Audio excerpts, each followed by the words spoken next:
Middle east కాన్ఫ్లిక్ట్‌లో ఒక చిన్న important update. ఈ అప్డేట్ తెలియగానే మనం క్రూడ్ ఆయిల్ ప్రైస్ అయితే కొంచెం తగ్గడం అయితే చూసాము. అదేంటంటే సీజ్‌ఫైర్ డిస్కషన్స్ అయితే స్టార్ట్ అయినాయంట in between USA and Iran. ఇదైతే డైరెక్ట్‌గా కాదు, through third party mediator, Oman foreign ministry అయితే వీళ్ళిద్దరి మెసేజెస్ అయితే ఎక్స్‌చేంజ్ చేస్తున్నారు. సో, ఇక్కడ రీసెంట్ రిపోర్ట్స్ ప్రకారం చూసుకుంటే ఇరాన్ అయితే మేము డిప్లొమాటిక్ టాక్స్‌కి రెడీగానే ఉన్నట్టు చెప్తుంది. బట్ గ్రౌండ్ రియాలిటీకొస్తే మాత్రం మిలిటరీ యాక్టివిటీ మాత్రం ఇంకా కంటిన్యూస్‌గానే జరుగుతుంది.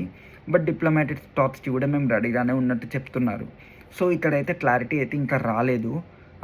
డిస్కషన్స్ అయితే గోయింగ్ ఆన్.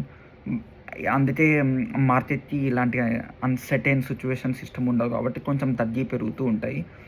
సో, మీరైతే పానిక్ సెల్లింగ్ అయితే చేయకండి.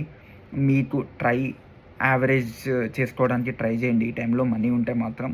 అండ్ సో, ఇలాంటి important global and market updates గురించి మాత్రం తప్పకుండా సబ్స్క్రైబ్ చేసి పెట్టుకోండి. అండ్ ఈ వీడియో కొంచెం రీచ్ పెరగడానికి మాత్రం మీ లైక్ అయితే చేయండి. And thank you so much.